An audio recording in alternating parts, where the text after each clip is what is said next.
Hello and welcome everyone to our first day of microeconomics of ITG series, that is Raise the Grade series. इसके announcement मैंने 25 दिसंबर को करी थी, पिछले साल क्रिसमस वाले दिन। क्लास 11th वाले बच्चों के लिए गिफ्ट था कि पूरे तीनों सब्जेक्ट अकाउंट्स, बिजनेस, इकोनॉमिक्स 11 दिन ईच सब्जेक्ट में हम सारा सिलेबस निपटाएंगे। 11 दिन अकाउंट्स के, 11 दिन बिजनेस के, 11 दिन इकोनॉमिक्स के, हम सारा सिलेबस निपटाएंगे। तो क्या टोटल 33 डेज होगा? मैंने बताया था कि नहीं, हम लोग स्टार्ट कर रहे हैं 14 जनवरी से और 30 जनवरी तक मैं आपका सारा सिलेबस खत्म कर दूंगा। तो आज है 14 जनवरी, पहला दिन माइक्रो इकोनॉमिक्स का, और आज हम लोग कर रहे हैं शुरू। तो फर्स्ट डे पूरा सिलेबस कवर करेंगे स्टार्टिंग से, बस देखते जाओ। फर्स्ट डे हम लोग चालू कर रहे हैं unit number 1, introduction to micro economics से। थोड़ी सी पहले टर्मिनोलॉजी है, थोड़ी टर्म्स है, पहले वो सीख लेते हैं, फिर धीरे धीरे आगे बढ़ेंगे। ठीक है, तो पहली टर्म है हमारे पास मीनिंग ऑफ इकोनॉमिक्स। तो भाई क्या है, यहाँ पे शायद गलत लिखा है, मीनिंग ऑफ इकोनॉमिक्स नहीं, मीनिंग ऑफ इकोनॉमी है ये। तो जैसे कि चैप्टर का नाम है आपकी बुक में इकोनॉमिक्स एंड इकोनॉमी, तो सबसे पहले इकोनॉमी का मतलब देख लेते हैं। इकोनॉमी का क्या मतलब होता है? एक ऐसा सिस्टम जो प्रोवाइड करता है लोगों को means to work and earn a living. ये क्या है? एक सिस्टम है, ये एक सिस्टम है जो कि क्या मदद करता है? एक मीन्स टू वर्क, काम करने की अपॉर्चुनिटी देता है लोगों को, और अर्न अ लिविंग, पैसे कमाने की अपॉर्चुनिटी देता है। जो सिस्टम काम करने की और पैसे कमाने की अपॉर्चुनिटी दे लोगों को, उसको कहते हैं इकोनॉमी। इंडिया की इकोनॉमी, यूएस की इकोनॉमी, बहुत इकोनॉमी नया शब्द नहीं है आपके लिए, आप बहुत बार सुन चुके हो। सिर्फ फर्क कितना है कि इसका टेक्निकल मतलब नहीं पता था, जो आज पता चल गया। आज मेरे साथ और भी बहुत सारी नई बातें पता चलेंगी। चलो फटाफट आगे बढ़ते हैं। सेकेंड है हमारा economising the resources. Economising the resources. अच्छा, जब कोई बंदा काम कर रहा है, मेरी स्पीड थोड़ी तेज है समझो, क्योंकि मेरे को पूरा सिलेबस 19 घंटे का सिलेबस मेरे को 11 घंटे में खत्म करना है। थोड़ी सी स्पीड ज्यादा रहेगी, बट मैं सारे कॉन्सेप्ट क्लियर करके चलूंगा। तो इकोनॉमाइजेशन ऑफ रिसोर्सेज का क्या मतलब आता है? मतलब जानने से पहले थोड़ी सी बैक स्टोरी देखते हैं कि जब कोई व्यक्ति काम करेगा, जब भी कोई बंदा काम करेगा, वो कुछ चीजें यूज करेगा। मान लो आप कॉमर्स के बच्चे हो, आपका एग्जांपल ले लेते हैं, आप कहीं पे अकाउंटेंट लगे हुए हो। ठीक है, अब अकाउंटेंट, बीइंग अकाउंटेंट, आपका काम क्या? अकाउंट्स मेंटेन करना। ठीक है, उसका जर्नल, लेजर, जो भी आपने पढ़ा होगा पूरे साल, आज इस साल में, वो आपको बनाना है एक कंपनी का। तो आपको क्या रिसोर्सेज? टेबल लगेगा, चेयर लगेगा, फिर एक लैपटॉप भी चाहिए, पेन, पेंसिल, रफवर्क के लिए कैलकुलेटर चाहिए, बिजली का खर्चा लैपटॉप को चलाने के लिए, इंटरनेट चाहिए, सॉफ्टवेयर फिर जिस पे काम करोगे उसके लिए, बुक्स चाहिए। क्यों भाई? पहले एंट्री डालने से पहले पढ़ना पड़ेगा ना, एंट्री जाएगी कहाँ कहाँ नहीं। इतनी सारी चीजें आपको चाहिए बीइंग अकाउंटेंट काम करने के लिए। तो अब देखने वाली बात है, ये सारी चीजें क्या है? These are your resources. हम क्यों कहते हैं अपने रिसोर्सेज को बेस्ट यूटिलाइज करो, बेस्ट यूटिलाइज करो? ठीक है, तो वही बेस्ट यूटिलाइज करना ही इकोनॉमाइजेशन ऑफ रिसोर्सेज कहलाता है। जरा फटाफट से इसकी डेफिनेशन देख लेते हैं। Making the optimum use of resources available. Optimum का मतलब होता है मैक्सिमम। ऑप्टिमम का मतलब होता है मैक्सिमम। तो making the maximum use of the resources जो हमारे पास अवेलेबल है, उसको इकोनॉमाइजेशन ऑफ रिसोर्सेज, इकोनॉमाइजिंग द रिसोर्सेज कहते हैं। मैक्सिमम यूज क्यों जरूरत है हमें उसको मैक्सिमम यूज करने की, उसको पूरी तरह यूज करने की, उसको अच्छे से यूज करने की? क्योंकि थर्ड पॉइंट है स्कार्सिटी ऑफ रिसोर्सेज। अब स्कार्सिटी क्या होती है? स्कार्सिटी होता है मतलब जितना हमें चाहिए इन रिलेशन टू जितना हमारे पास है। जितना हमें चाहिए इन रिलेशन टू जितना हमारे पास है। अब यहाँ पे दो कॉन्सेप्ट आते हैं निकल के स्कार्सिटी ऑफ रिसोर्सेज में ही मैं आगे बढ़ूंगा। एक होती है हमारी नीड और एक होती है हमारी वांट। एक होती है नीड और एक होता है वांट। वांट मतलब जरूरत नहीं, नीड मतलब जरूरत। ठीक है, मैं देख रहा हूं कितना एक्टिव हो। नीड मतलब जरूरत, वांट मतलब इच्छा। जरूरत है मेरे को मेरी भूख मिटाने की, पेट भरने की जरूरत है, तो वो तो दाल रोटी से भी भर सकती है, खिचड़ी खाने से भी भर सकती है। जरूरत तो पूरी हो ही जाएगी ना, भूख तो मेरी मिट ही जाएगी। लेकिन उसमें कि नहीं जी नहीं, मैं तो पिज्जा ही खाऊंगा, तो that is what? That is the want, कि वो हमारी डिजायर है। हमारी नीड सेटिस्फाई हो सकती है और काफी कम रिसोर्सेज से, लेकिन हमको जो चाहिए, हमारी जो वांट है, जो डिजायर है, वांट को क्या कहते हैं, डिजायर, जो डिजायर है वो हमको बार बार कहेगी कि नहीं भाई ज्यादा रिसोर्सेज लो, ज्यादा रिसोर्सेज लो, ज्यादा रिसोर्सेज लो। इसलिए हम लोग पैसे कमाने पे फोकस रखते हैं कि ज्यादा से ज्यादा पैसे अरबपति खरबपति बन, वरना जी तो वो भी रहे हैं जो बेचारे पॉवर्टी लाइन के आसपास है ना। जीना ही थोड़ी मोटिव है भाई, पैसा भी तो चाहिए ना। तो क्यों चाहिए? ताकि हमारी वांट और डिजायर फुलफिल हो सके। ठीक है, तो स्कार्सिटी की बात यहां पे कहां से आती है? गांधी जी ने कहा था कि भाई नीड पूरी करने के लिए तो हमारे पास बहुत रिसोर्सेज है। अगर सिर्फ नीड ही पूरी करनी है, सिर्फ जिंदा ही रहना है, तो रिसोर्सेज बहुत है, कोई दिक्कत की वाली बात नहीं है। लेकिन अगर डिजायर, वांट पूरी करने पे आ जाए, हर कोई जी मैं तो अपनी मनपसंद महल लूंगा, मैं अपनी मनपसंद गाड़ी लूंगा, अगर वांट को पूरे करने के लिए जाओगे तो हमारे पास उतने रिसोर्सेज नहीं है। नहीं, रिसोर्सेज का ना होना इज स्कार्सिटी ऑफ रिसोर्सेज। ठीक है, स्कार्सिटी ऑफ रिसोर्सेज क्या है? लिमिटेड सप्लाई, लिमिटेड, कम, कुछ जितना चाहिए उतना नहीं, उससे थोड़ा कम। किसकी? रिसोर्सेज की, in relation to its demand. Limited supply of resources in relation to its demand. मैंने जब अनाउंसमेंट करी थी आरटीजी सीरीज की, तब भी बोला था कि भाई आरटीजी सीरीज का बेस्ट तरीका क्या है आरटीजी सीरीज को देखने का, कि अपने साथ नोटबुक और पेन साथ में लेकर बैठो। तो आई होप आप लोग साथ में लेकर बैठे होंगे और उसी चीज को आगे बढ़ाते हुए क्या करने वाले हो, ये जो भी मैं लिख रहा हूं डेफिनेशंस वगैरह, वो सब आप अपनी नोटबुक में लिखते जाओगे, ताकि आपके पास आपके नोट्स तैयार हो अपनी हैंड रिटन लैंग्वेज में। ठीक है, हैंड रिटन, हैंड राइटिंग में, सॉरी। ताकि कई बार होता है हैंड राइटिंग किसी की समझ में नहीं आ रही, मैं नोट्स लिख के दूंगा, मेरी हैंड राइटिंग तुम्हें समझ में नहीं आएगी, तो अपनी हैंड राइटिंग में लिखो भाई, ताकि समझ में आओ। कुछ बैठे होंगे वो कुछ कहेंगे कि सर मेरे को तो अपनी खुद की समझ में नहीं आती, दोज आर एक्सेप्शंस। ठीक है, लेकिन ज्यादातर को आ जाती है ना। हाँ, तो अपनी लैंग्वेज में लिखो इसको, जितना भी मैं बोर्ड पे लिखवा रहा। ओके, तीसरी डेफिनेशन खत्म हुई, स्कार्सिटी ऑफ रिसोर्सेज। एक बार फटाफट से रिवाइज कर लेते हैं। स्कार्सिटी ऑफ रिसोर्सेज क्या होता है? Limited supply of resources in relation to its demand. चौथे पे आते हैं ऑल्टरनेट यूज। ऑल्टरनेट यूज मतलब एक नहीं, एक से ज्यादा। ठीक है, एक नहीं, एक से ज्यादा। अब फॉर सपोज हमारे पास एग्जांपल ले लेते हैं, हमारे पास है आलू। आलू ऐसी सब्जी रहती है, ऐसे छेद से होते हैं उसमें, आलू, पोटैटो जिसको कहते हैं अंग्रेजों, पोटैटो। ठीक है, तो इसमें भी कोई गलती नहीं सर, पोटैटो नहीं पटेटो। ठीक है भाई, ठीक है। आलू, आलू क्या है? आलू एक बेचारा ऐसा प्राणी है, जीव है। ठीक है, आलू एक ऐसी सब्जी है जो हर किसी के साथ चलती है। तो आलू गाजर बना लो, आलू मटर बना लो, आलू टमाटर बना लो। ठीक है, कुछ भी बना लो, आलू ऑलमोस्ट हर सब्जी में चल जाता है। तो इस सब्जी का, ये सब्जी क्या है? रिसोर्स। इसके क्या है? Alternate uses. एक से ज्यादा यूज है ना, कि इसमें भी यूज कर लो, उसमें भी यूज कर लो, उसमें भी यूज कर लो। तो हम क्यों पढ़ रहे हैं इकोनॉमिक्स? क्योंकि दिक्कत सिर्फ यही नहीं है कि हमारे पास रिसोर्सेज कम है, दिक्कत ये भी है कि एक तो रिसोर्स कम है, ऊपर से उनके यूजेस भी ऑल्टरनेट है। तो ये ऑल्टरनेटिव यूजेस का देखना है। Resources are known to have alternative uses, मतलब मल्टीपल। यहाँ पर ऑल्टरनेटिव का मतलब है मल्टीपल यूजेस। तो प्रॉब्लम सिर्फ ये नहीं है कि रिसोर्सेज कम है, प्रॉब्लम ये भी है कि कम होने के साथ साथ रिसोर्सेज के ऑल्टरनेटिव यूजेस कम है। तो चलो भाई, भिंडी कम है तो हम भिंडी की सब्जी नहीं बना रहे, कोई और सब्जी बना रहे हैं।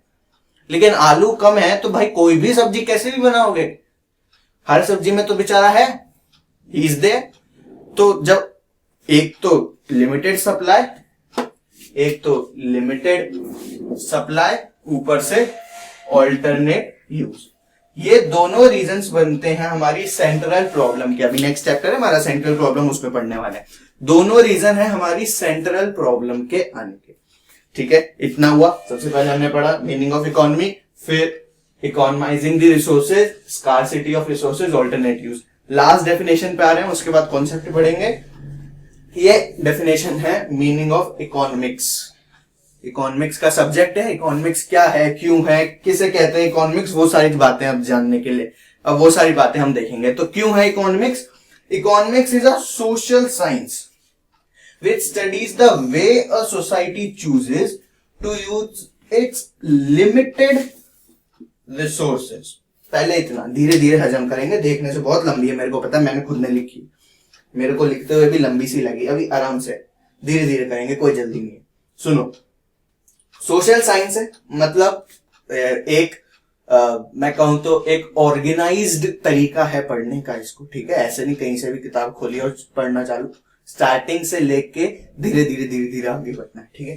तो सोशल साइंस है मतलब पढ़ने का उसका प्रॉपर तरीका है, जो कि क्या पढ़ती है, वे अ सोसाइटी चूजेस। जो कि हम उसमें इकोनॉमी में क्या पढ़ते हैं, इकोनॉमिक्स में क्या पढ़ते हैं कि एक सोसाइटी कैसे चूज करती है या कैसे डिसाइड करती है। क्या डिसाइड करना है भाई उसे, कौन सा बड़ा हमने उसे आईएएस का सवाल दे रखा है। तो सोसाइटी क्या डिसाइड करेगी कि वो अपने लिमिटेड रिसोर्सेज, उसके पास जो लिमिटेड रिसोर्सेज हैं, इसके पास सोसाइटी के पास, सोसाइटी को ये डिसाइड करना है कि उसके पास जो लिमिटेड रिसोर्सेज हैं जिनके ऑल्टरनेट यूज हैं, अभी हमने ऊपर पढ़ा कि रिसोर्सेज है ऑल्टरनेट यूज, तो उसके पास जो रिसोर्सेज हैं जिनके ऑल्टरनेट यूज हैं, उनको वो कैसे उनसे गुड्स और सर्विसेज बनाए, किनसे, इस लिमिटेड रिसोर्सेज से कैसे गुड्स और सर्विसेज बनाए और फिर उस गुड्स और सर्विसेज को आपस में बांटे, उस गुड्स और सर्विसेज को आपस में बांटे। पूरी डेफिनेशन को एक साथ इकट्ठा करते हैं कि it is the social science which studies the way a society chooses to use its limited resources which have alternate use, comma में है दोनों, ठीक है, to produce goods and services and to distribute them among different group of people. Society में बच्चे भी हैं, बूढ़े भी हैं। सोसाइटी का यहाँ का मतलब सिर्फ वो फ्लैट वाली सोसाइटी जो हमारे दिमाग में आती है वो नहीं है। सोसाइटी का मतलब यहाँ पे मतलब पूरा नेशन, पूरी कंट्री। तो कंट्री में बहुत सारे अलग अलग डिफरेंट ग्रुप्स ऑफ पीपल हैं, ठीक है। किसी की कुछ नीड है, किसी की कुछ नीड है। नेशन तो बहुत बड़ा होता है, बहुत वाइड होता है, स्पेशली हमारा इंडिया जो वेराइटी में तो नंबर 1 है। तो इसको हम याद कैसे करें, इतनी बड़ी डेफिनेशन को, बड़ा चैलेंजिंग पॉइंट है, ठीक है, कोई बात नहीं। तो सबसे पहले तो हम ये ध्यान रखेंगे, बॉक्सेस में तोड़ लेते हैं। एक तो सबसे पहले सोशल साइंस वर्ड जो कीवर्ड है, जो जिसको हमको याद रखना है। दूसरा वे अ सोसाइटी चूजेस को हमको याद रखना है। क्या चूज करेगी भाई, लिमिटेड रिसोर्सेज जिनके ऑल्टरनेटिव यूजेस हैं, किस काम के लिए, to produce goods and services and to distribute them among different groups of people। ये कीवर्ड्स हैं जो मैंने बॉक्स में डाले हैं। यहाँ पे ऑप्टिमम यूज को बॉक्स में डाल सकते हो, यहाँ पे कोई डालिए means to work and earn a living को बॉक्स में डाल सकते हो। तो जब रिवीजन करोगे एग्जाम से पहले, मैं तो यही सजेस्ट करूंगा कि इन्हीं नोट से रिवीजन करना। एक तो क्रिस्प है, छोटे हैं, दूसरे तुम्हारी खुद की हैंडराइटिंग में लिखे हुए हैं, ठीक है। तुम्हें ट्रस्ट है इनके ऊपर, मेरे पे है ना ट्रस्ट बस काफी। और दूसरा बॉक्सेस में होंगे ना तो एकदम से नजर जाएगी एग्जाम से पहले। तो अगर एग्जाम में आ गया कुछ लिखने को तो कीवर्ड एकदम दिमाग में छपे हुए होंगे, ठीक है। फटाफट इसको नोट डाउन कर लो, फिर हम आगे बढ़ते हैं। 5 second break and then will move to the next part. तो अब हम बढ़ते हैं अपने नेक्स्ट टॉपिक पे, जो है positive economics and normative economics. क्या होती है दोनों टाइप ऑफ इकोनॉमिक्स? देखो, दोनों ही इकोनॉमिक्स कैसे पता चलेगा कि एक जो स्टेटमेंट है वो पॉजिटिव इकोनॉमिक्स से बिलोंग करती है या नेगेटिव इकोनॉमिक्स से? क्योंकि एग्जाम में आपसे यही पूछेंगे, वो आपको स्टेटमेंट देंगे और पूछेंगे कि ये पॉजिटिव इकोनॉमिक्स का एग्जांपल है, नॉर्मेटिव का है, या और भी 2 ऑप्शन, ठीक है। तो कैसे पता चलेगा? आपको ध्यान देना है इस चीज पे कि वो फैक्ट है या वो जजमेंट है।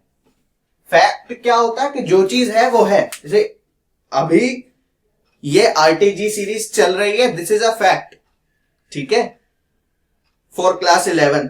आरटीजी सीरीज क्लास 12th के लिए भी होनी चाहिए थी, वो है जजमेंट, ठीक है। क्योंकि अभी वो मेरा कोई प्लान नहीं है, आप लोगों की या 12th वालों की जजमेंट है कि भाई नहीं यार 12th के लिए भी होनी चाहिए थी, अभी के लिए, अभी सिर्फ 11th के लिए।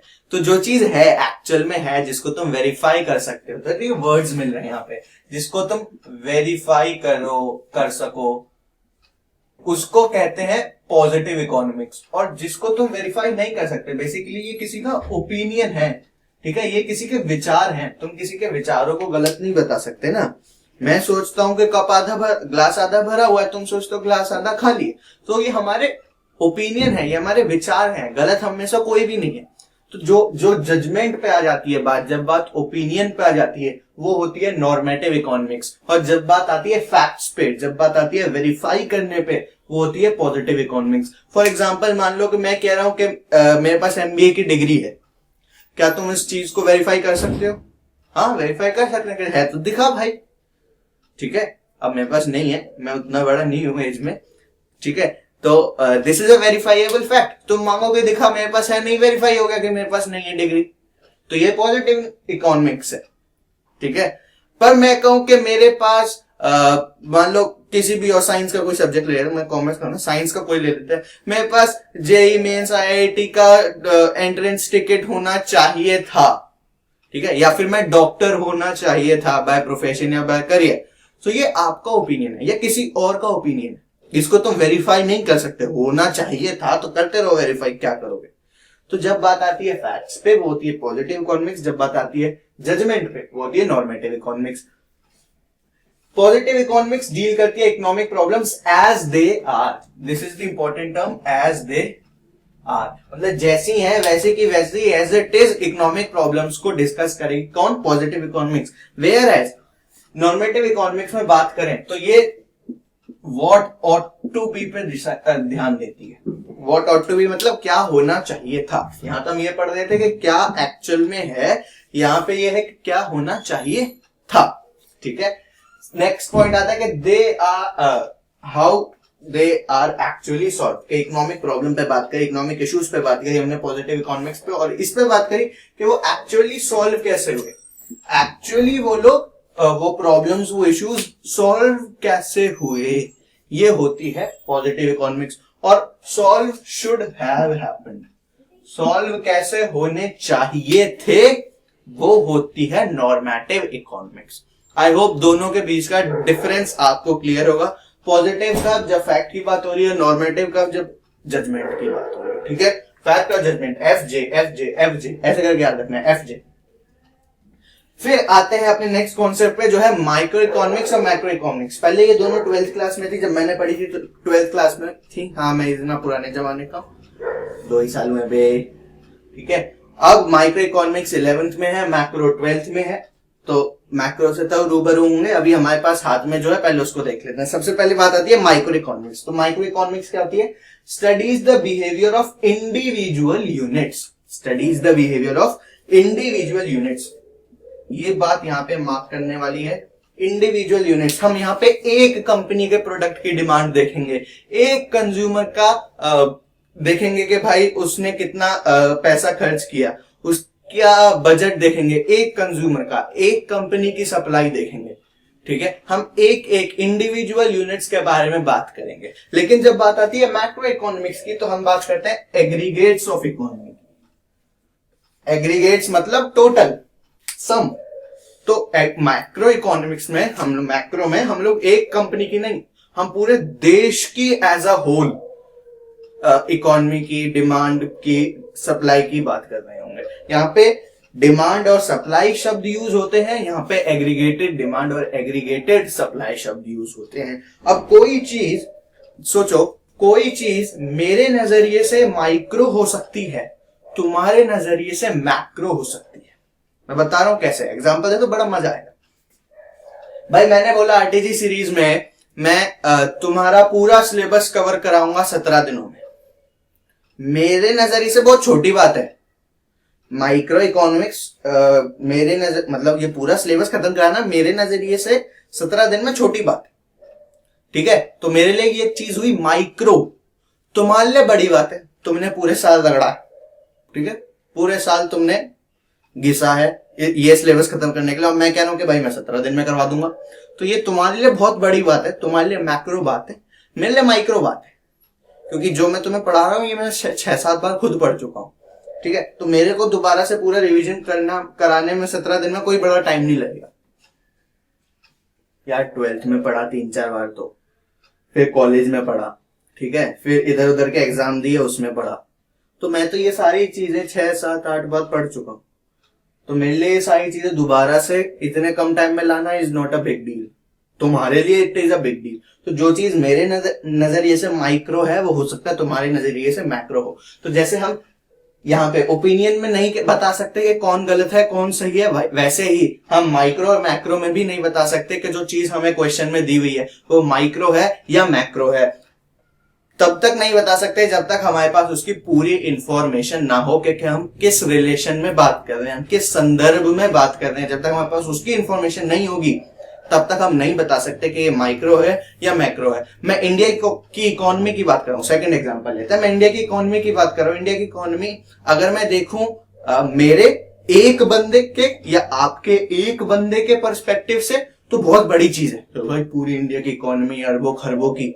अगर मैं बात करूं वर्ल्ड के नजरिए से तो इंडिया की छोटी सी इकोनॉमी, बहुत छोटी बात है, ठीक है। तो micro economy, macro economy, positive economics, normative economics, I hope clear हुआ होगा।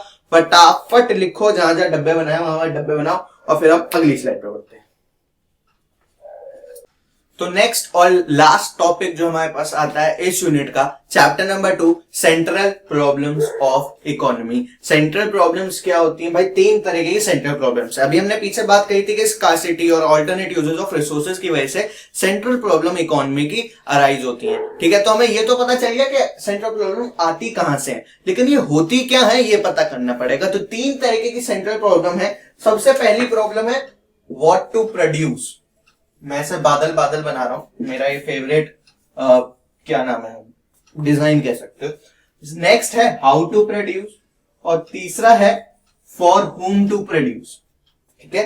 सबसे पहला what to produce, next how to produce और तीसरा for whom to produce. What to produce को पहले देखते हैं। यहां पे हम बात करते हैं सिलेक्शन ऑफ गुड्स की। जैसे कि हमने बात करी कि हमारे पास रिसोर्सेज जो है वो स्कार्स हैं, मतलब लिमिटेड है। तो उस लिमिटेड रिसोर्सेज में से कौन कौन से सामान हम बना सकते हैं, ठीक है। क्योंकि रिसोर्सेज कम है तो हम हर चीज तो बना नहीं सकते ना इकोनॉमी में। तो कौन कौन से हम बना सकते हैं, ये चीज कैसे पता चलेगी, ये कौन से गुड्स हमको बनाने हैं, वो बात होगी इस प्रॉब्लम में। दिस इज ऑल्सो प्रॉब्लम भाई, बैठ के सोचना पड़ेगा ना कि कौन सा बनाना है कौन सा नहीं। नेक्स्ट प्रॉब्लम है क्वांटिटी टू प्रोड्यूस। अच्छा, सोच लिया कि चलो हमें XYZ चीज बनानी है, तो अब कितनी बनानी है वो भी चैलेंज है, उसका बारे में भी सोचना पड़ेगा। तो 2 क्वेश्चन के हम लोग यहां पे जवाब देते हैं। पहला what possible commodity to produce और दूसरा how much of that commodity to produce. जब हम बात करते हैं व्हाट पॉसिबल कमोडिटी, तो 2 टाइप की कमोडिटीज होती हैं। एक होती है कैपिटल गुड्स, मैं ऊपर लिख दे रहा हूं, और एक होती है कंज्यूमर गुड्स। कैपिटल गुड्स मतलब ऐसे गुड्स जो हमें आगे और गुड्स को बनाने में मदद करेंगे। जैसे कि मशीन, एक चॉकलेट बनाने की मशीन बनाओ, फिर वो मशीन और आगे सालों तक चॉकलेट बनाती रहेगी, ठीक है। तो ऐसी चीजें या ऐसे गुड्स, ऐसी कमोडिटी, ऐसा प्रोडक्ट जो कि आगे और प्रोडक्ट बनाने में मदद करे, उसको कहते हैं कैपिटल गुड्स।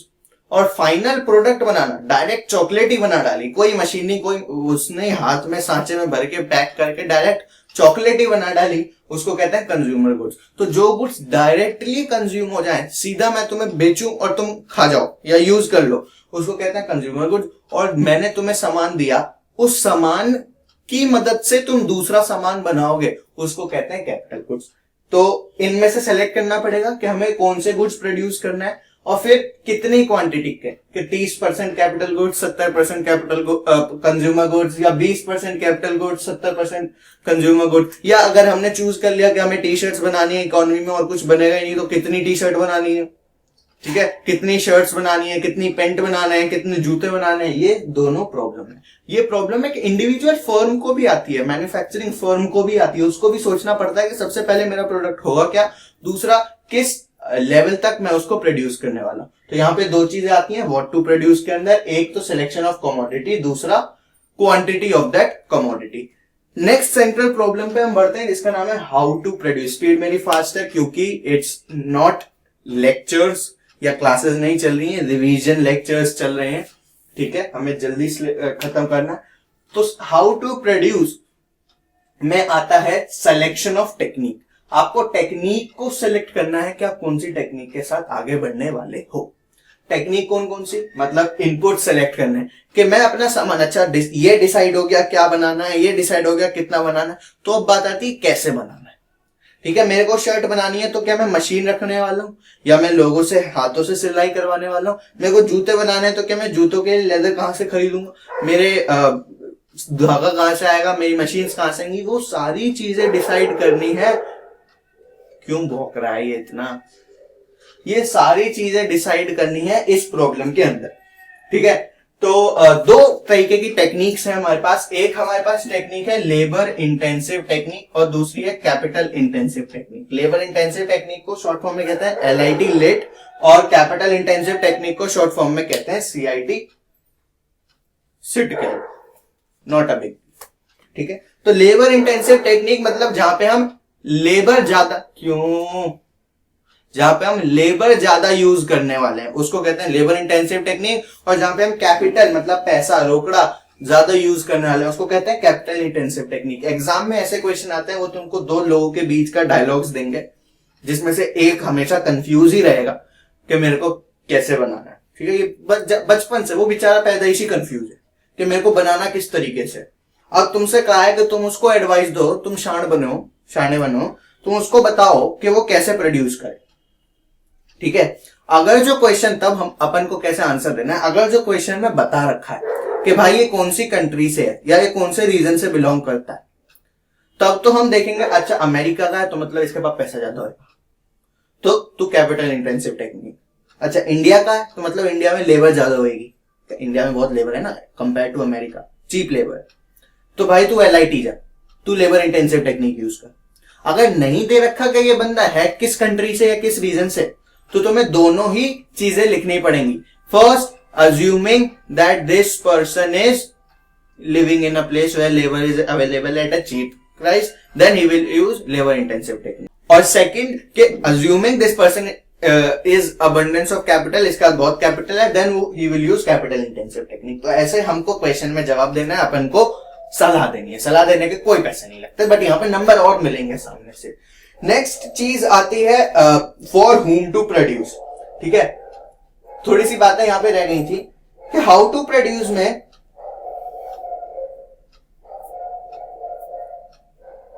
भाई ये बहुत भौंक रहा है, शूट नहीं करने दे रहा, चलो छोड़ो। हाँ, तो यहाँ पे हम किस बेसिस पे डिसाइड करेंगे, एक बेसिस तो मैंने आपको बताया कि उसके पास लेबर ज्यादा है, कैपिटल ज्यादा है, दूसरा इस बेसिस पे कि उसको स्टैंडर्ड ऑफ लिविंग को रेज करना है, उसको एम्प्लॉयमेंट देनी है। ठीक है, स्टैंडर्ड ऑफ लिविंग, ये सारे सिर्फ ऑप्शनल शब्द हैं, मैं बता देता हूं अभी ये सब कब यूज करने हैं। और दूसरी चीज है एम्प्लॉयमेंट, ये ऑप्शनल शब्द हैं। मान लो ये टॉपिक लिखने को आता है ज्यादा नंबर का और तुम्हारे पास उतने पॉइंट्स नहीं हैं लिखने के लिए, तब इन शब्दों का आप यूज कर सकते हो कि the technique selected will be kept in mind taking standard of living and to generate employment, so this and this technique whatever. तो ये तब ऑप्शनल शब्द हैं जो जनरली यूज नहीं होते हैं आंसर में, बट जब एग्जामिनर बिल्कुल ही बावरा हो गया है और उसने ज्यादा नंबर का टॉपिक पूछ लिया है तब ये शब्द यूज होंगे। ठीक है, चलो अब फॉर होम टू प्रोड्यूस पे आते हैं। जैसे कि बात करें कि रिसोर्सेज हैं लिमिटेड, पहले ही हमने डिसाइड कर लिया कि हाँ गुड्स कैसे बनेंगे, कितने बनेंगे, कौन से बनेंगे। तो एक बात हमें और समझनी पड़ेगी कि हम हर किसी के लिए गुड्स नहीं बना सकते। अच्छा, तो फिर हम बनाएंगे किसके लिए, यही हमको इस प्रॉब्लम में डिसाइड करना है। दो सेगमेंट है हमारे पास, रिच और पुअर, कि हम अमीरों के लिए चीजें बनाएं या हम गरीबों के लिए चीजें बनाएं, ये हमको डिसाइड करना पड़ेगा। क्यों, अगर हम अमीरों के लिए बनाएंगे तो सुनो, तो प्रॉफिट ज्यादा रख पाएंगे, प्रोडक्ट के ऊपर प्रॉफिट हमारा क्या होगा, मैं यहां लिख देता हूं रिच के आगे, प्रॉफिट हमारा इंक्रीज होएगा। और पुअर के लिए बनाएंगे तो ऑब्वियसली उनसे हम ज्यादा चार्ज नहीं कर सकते, तो हमारा प्रॉफिट मार्जिन डिक्रीज हो जाएगा। अच्छा, जब प्रॉफिट ज्यादा है तो मतलब इन्वेस्टमेंट भी ज्यादा, तो अगर रिच के लिए बनाया तो इन्वेस्टमेंट भी होगी ज्यादा, और क्योंकि यहाँ पे प्रॉफिट भी नहीं थे इसलिए यहाँ पे इन्वेस्टमेंट भी नहीं आएगी। और इन्वेस्टमेंट का बहुत सीधा असर पड़ता है जीडीपी पे, तो जब इन्वेस्टमेंट ज्यादा तो जीडीपी भी ज्यादा, और जब इन्वेस्टमेंट कम तो जीडीपी भी कम। ठीक है, तो रिच के लिए बनाएंगे तो प्रॉफिट ज्यादा मिलेगा, इंटरेस्ट ज्यादा उस पे इन्वेस्टमेंट ज्यादा होगी, उस पे फिर जीडीपी बढ़ेगी कंट्री की। अगर पुअर के लिए बनाएंगे तो प्रॉफिट कम, इन्वेस्टमेंट भी कम, जीडीपी भी कम, लेकिन फायदा क्या है कि हम यहाँ पे सोशल इक्वालिटी को प्रमोट कर रहे हैं। यहाँ पे हमारी सोशल इक्वालिटी इंक्रीज हो रही है। यहाँ पे लो प्रॉफिट होने के बाद भी हम लोग उनका स्टैंडर्ड ऑफ लिविंग, यहाँ पे लिखी है स्पेलिंग इसलिए मैं यहाँ पे शॉर्ट फॉर्म लिख रहा हूँ SOL, स्टैंडर्ड ऑफ लिविंग उनका रेज करेंगे। ठीक है, तो ये फायदे होंगे, हमको बड़े मॉरल सपोर्ट मिलेगा। ऐसा दूसरों की मदद करते ऐसा अच्छा लगता है, कभी कोशिश करके देख न लायक हो, दूसरों की मदद करके देख।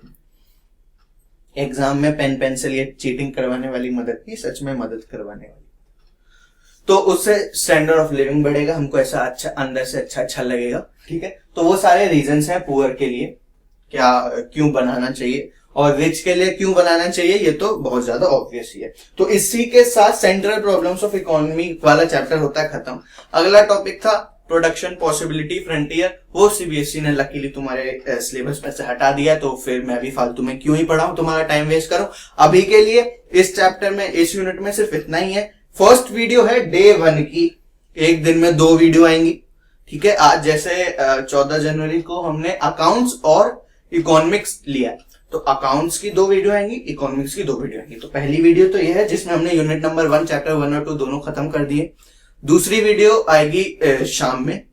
ठीक है, टाइम शेड्यूल वगैरह वो सारा मैंने तुमको ऑलरेडी बता रखा है, तो तब आएगी वो वीडियो। यूनिट नंबर 2 हम उसमें शुरू करेंगे। तब तक के लिए थैंक यू, बाय बाय। और हाँ, सीरीज चल रही है ना, तो आगे की भी वीडियोस चाहिए तो चैनल को सब्सक्राइब करना पड़ेगा ताकि टाइम पे वीडियो मिल जाए और पढ़ाई डिले ना हो। वैसे ही पूरा सिलेबस को हमने छोटा कर दिया है, मतलब छोटा, सिलेबस को छोटा नहीं है, कंप्रेस कर दिया है ज्यादा। तो सिलेबस हम बहुत जल्दी करा रहे हैं, तो वीडियो जल्दी जल्दी आएंगी। जब वीडियो जल्दी जल्दी आएंगी तो तुमको चैनल को सब्सक्राइब करके रखना पड़ेगा, और इसको शेयर करो भाई अपने दोस्तों के साथ जिसने नहीं पढ़ा।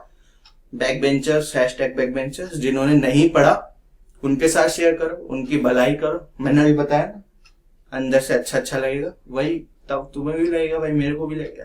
चलो, तो let's wrap it up here. Thank you and have a nice day.